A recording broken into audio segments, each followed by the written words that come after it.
नमस्कार, KP news 24/7 में आपका स्वागत है। मैं हूं अश्विनी आपके साथ। चलिए एक नजर डालते हैं आज की सुर्खियों पर। बीदर के पत्रिका भवन में बीदर लोकसभा सीट से बीजेपी के उम्मीदवार भगवंत खुबा के नेतृत्व में एक प्रेस मीट की आयोजित। लोकसभा चुनाव 2024 मुख्यमंत्री सिद्धरामैया ने पूर्व प्रधानमंत्री देवेगौड़ा से कहा, अपना तरीका सुधारें। कर्नाटक में 10 से 15% वोटों को भाजपा से कांग्रेस की ओर मोड़ने के लिए गारंटी योजनाएं, बोले विनय कुमार सोराके। तिहाड़ जेल में बंद अरविंद केजरीवाल के मैं आतंकवादी नहीं हूं संदेश पर बीजेपी ने किया पलटवार। फिर एक बार मोदी सरकार, विकसित भारत के लिए 4 जून 400 पार। बिहार के पूर्णिया में पीएम मोदी की हुंकार।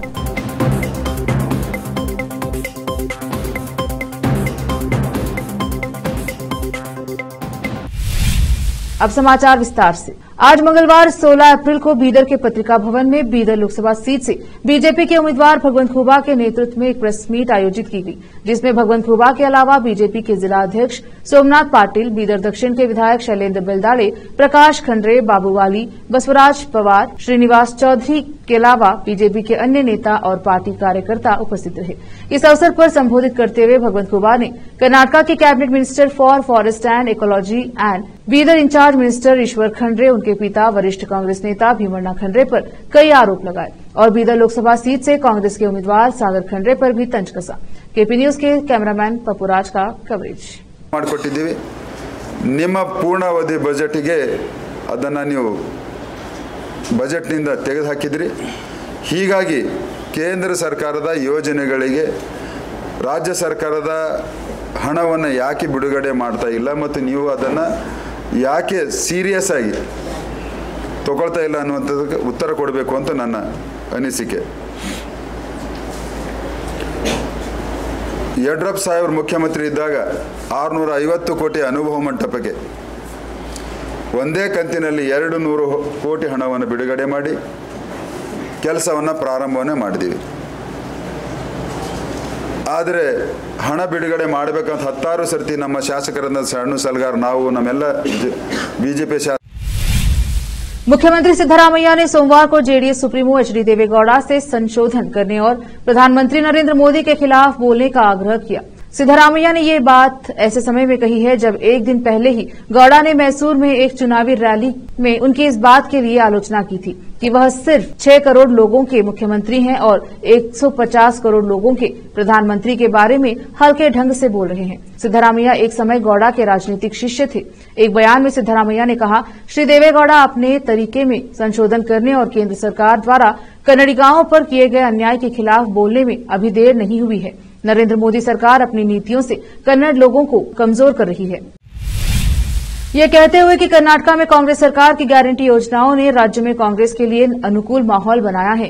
कांग्रेस अभियान समिति के अध्यक्ष और पूर्व मंत्री विनय कुमार सोराके के मंगलवार को कहा कि मंगलूर में कांग्रेस भवन में जेडीएस के 42 पदाधिकारियों के सबसे पुरानी पार्टी में शामिल होने के बाद पत्रकारों से बात करते हुए सोराके ने कहा कि कांग्रेस कर्नाटक में 20 सीटें जीतने के लिए आश्वस्त है। गारंटी योजनाओं का भाजपा ने मजाक उड़ाया है। हालांकि कांग्रेस के नेतृत्व वाली सरकार सत्ता में आने के 6 महीने के भीतर 5 गारंटी योजनाओं को लागू करने में सक्षम थी। उन्होंने कहा, उन्होंने भरोसा जताया है कि कांग्रेस उडुपी, चिकमंगलूर और दक्षिण कन्नड़ सीट बीजेपी से छीन लेगी। उन्होंने कहा, जेडीएस के नेताओं ने शामिल होने से पार्टी और मजबूत होगी। दिल्ली के मुख्यमंत्री अरविंद केजरीवाल ने जेल से भेजे एक संदेश में कहा है कि मैं आतंकवादी नहीं हूं। आप सांसद संजय सिंह ने आज मीडिया से बात करते हुए कहा कि अरविंद केजरीवाल ने दिल्ली के लोगों और देश के लोगों के लिए एक संदेश भेजा है, जिनके लिए उन्होंने एक बेटे के एक भाई की तरह काम किया है। उनका संदेश है, मेरा नाम अरविंद केजरीवाल है और मैं आतंकवादी नहीं हूं। वहीं अरविंद केजरीवाल के इस संदेश पर बीजेपी की प्रतिक्रिया भी सामने आई है। बीजेपी नेता मनोज तिवारी ने कहा, कोई भी उन्हें आतंकवादी नहीं कह रहा है, हम उन्हें भ्रष्ट कह रहे हैं। उन्होंने वरिष्ठ नागरिकों को पेंशन के लिए, गरीबों को राशन कार्ड के लिए, लोगों को साफ पानी और हवा के लिए रोने पर मजबूर किया है। उन्हें लूट करने से पहले इलाज के बारे में जानना चाहिए था। जेल कानून अपना काम कर रहा है। बीआरएस पार्टी के पूर्व टीएसआईडीसी अध्यक्ष मोहम्मद तनवीर ने बीआरएस पार्टी को अलविदा कह दिया है और CM Revanth Reddy, Damodar Raj Narasimha, doctor A Chandrashekhar, doctor Ujjwal Reddy, MP उम्मीदवार सुरेश कुमार शेट्टर, गिरिधर रेड्डी से मिलकर अपनी टीम के साथ कांग्रेस पार्टी में शामिल हो गए। पूर्व नगर पालिका अध्यक्ष मानकल सुभाष, पूर्व नगर पालिका वकील मोहम्मद जहांगीर, मोहम्मद यूनुस, नेता रामुलू, मोती राम, नारायण रेड्डी, नागेश मोहम्मद रामसामी, बीजी संदीप, एमए मतीन, एमपीटीसी कोहिर हन्नान जावेद, कुतुबुद्दीन, गोवर्धन, किशन पवार, मजहर, नवीद और साथी उपस्थित रहे। जहराबाद से नेमतुल्लाह की रिपोर्ट। रुकते हैं छोटे से ब्रेक के लिए, जल्द लौटेंगे ब्रेक के बाद।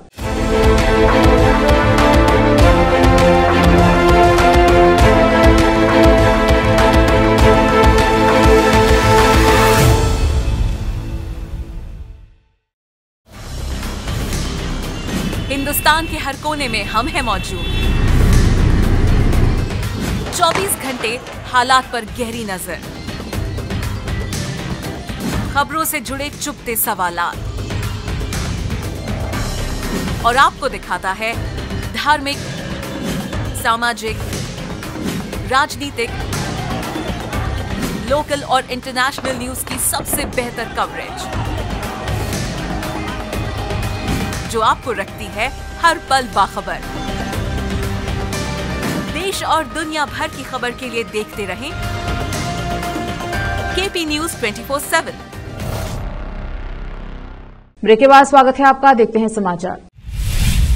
मल्काजगिरी लोकसभा क्षेत्र में हर पार्टी अपनी अपनी जान तोड़ कोशिश में लगी हुई है, परंतु जैसे जैसे चुनाव करीब आ रहे हैं, बीआरएस पार्टी हो या बीजेपी पार्टी से कांग्रेस में शामिल होने का सिलसिला जारी है। आज वाईएमएस फंक्शन हॉल में माइनॉरिटी की मीटिंग में उम्मीदवार सुनीता महिंद्रा रेड्डी, कुतुबुल्लापुर कांग्रेस पार्टी इंचार्ज कोलाना हनुमंत रेड्डी, पूर्व विधायक कोना सिरसेलम गौड़ा, पूर्व DCC president MM Pratap, PCC Bhupat Reddy, Shiva division minority president Mohammed Usman और कांग्रेस पार्टी के इलाके के नेतागण और महिलाएं और पुरुष भारी संख्या में उपस्थित रहे।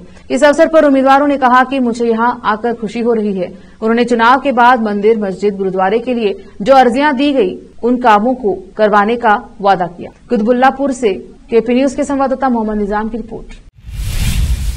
लोकसभा चुनाव से महज 3 दिन पहले प्रधानमंत्री नरेंद्र मोदी बिहार के पूर्णिया पहुंचे। इस दौरान वहां की जनता को संबोधित करते हुए उन्होंने कहा कि सरकार की तीसरी पारी को लेकर पहले से भी ज्यादा उत्साह नजर आ रहा है। पीएम मोदी ने पूर्णिया के लोगों से कहा कि उनका ये उत्साह बता रहा है कि फिर एक बार मोदी सरकार विकसित भारत के लिए 4 जून 400 पार।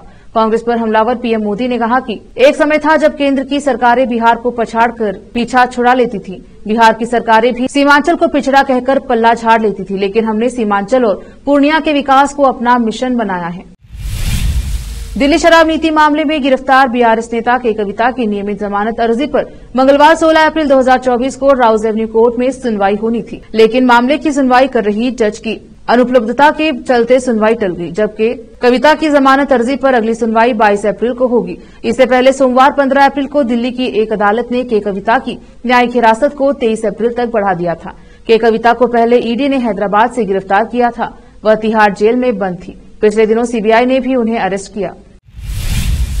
जम्मू कश्मीर पीपुल्स कॉन्फ्रेंस के अध्यक्ष सज्जाद लोन ने दावा किया है कि उमर अब्दुल्ला वैचारिक रूप से भाजपा के विरोधी नहीं हैं और उनके मतभेद राजनीति के बजाय व्यक्तिगत लगते हैं। उमर अब्दुल्ला की उस टिप्पणी के संबंध में मीडिया के सवालों को संबोधित करते हुए लोन ने कहा कि अगर वह जीवित होते तो आज भी वाजपेयी के साथ काम करने की इच्छा व्यक्त करते। उन्होंने कहा कि वाजपेयी और नरेंद्र मोदी के बीच कोई अंतर नहीं है। भाजपा एक वैचारिक पार्टी है। उमर अब्दुल्ला का भाजपा या हिंदुत्व के साथ कोई वैचारिक विवाद नहीं है, बल्कि उनके मुद्दे अधिक व्यक्तिगत लगते हैं। वाजपेयी शायद उन्हें तवज्जो देते थे, इसलिए भविष्य में अगर भाजपा की विचारधारा से कोई उनकी ओर ध्यान देता है तो उमर अब्दुल्ला को उनके साथ जाने में कोई हिचकिचाहट नहीं होगी। अब वक्त एक और छोटे से ब्रेक का, जल्द लौटेंगे ब्रेक के बाद।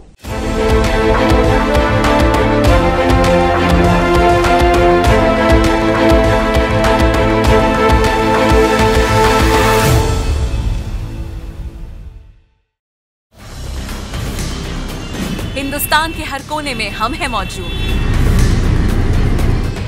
24 घंटे हालात पर गहरी नजर, खबरों से जुड़े चुपते सवालात,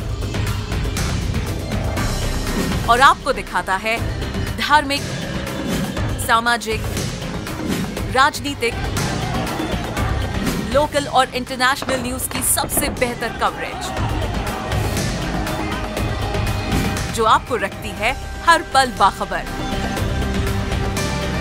देश और दुनिया भर की खबर के लिए देखते रहें केपी न्यूज 24/7।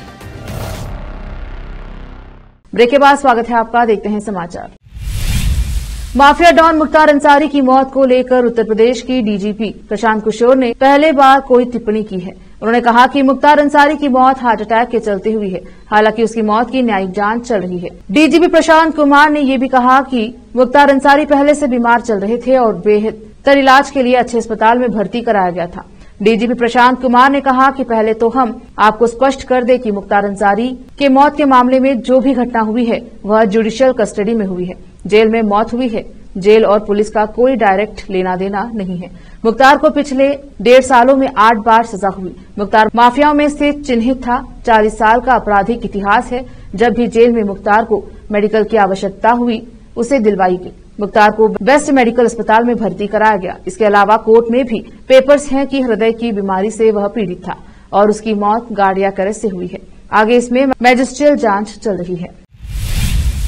लोकसभा चुनाव 2024 के प्रचार कार्यक्रम के दौरान केंद्रीय गृह मंत्री एवं सहकारिता मंत्री अमित शाह ने जम्मू कश्मीर के पालौरा में मंगलवार को एक जनसभा में कहा कि प्रधानमंत्री मोदी के 10 साल के कार्यकाल में जम्मू कश्मीर को सबसे ज्यादा फायदा हुआ है। एक जमाना था जब ऐसे जलसे की कल्पना ही नहीं कर सकते थे। पथराव होता था, गोलीबारी होती थी, बम धमाके होते थे, पाकिस्तान से हड़ताल का ऐलान किया जाता था और आर्टिकल 370 का साया पूरे जम्मू कश्मीर पर छाया था। अमित शाह ने कहा, आज आर्टिकल 370 समाप्त हो गई है। आतंकवाद अपनी अंतिम सांसें गिन रहा है और जो युवा पथराव कर रहे थे उन युवाओं के हाथ में पत्थर की जगह लैपटॉप है। इस दौरान उन्होंने जम्मू कश्मीर के पूर्व मुख्यमंत्री फारूक अब्दुल्ला और पीडीपी प्रमुख महबूबा मुफ्ती पर जोरदार हमला बोला। आखिर में फिर एक बार देखते हैं मुख्य समाचार। बीदर के पत्रिका भवन में बीदर लोकसभा सीट से बीजेपी के उम्मीदवार भगवंत खुबा के नेतृत्व में एक प्रेस मीट की आयोजित। लोकसभा चुनाव 2024 मुख्यमंत्री सिद्धरामैया ने पूर्व प्रधानमंत्री देवेगौड़ा से कहा, अपना तरीका सुधारें। कर्नाटका में 10 से 15% वोटों को भाजपा से कांग्रेस की ओर मोड़ने के लिए गारंटी योजनाएं, बोले विनय कुमार सोराके। तिहाड़ जेल में बंद अरविंद केजरीवाल के मैं आतंकवादी नहीं हूं संदेश पर बीजेपी ने किया पलटवार। फिर एक बार मोदी सरकार, विकसित भारत के लिए 4 जून 400 पार। बिहार के पूर्णिया में पीएम मोदी की हुंकार।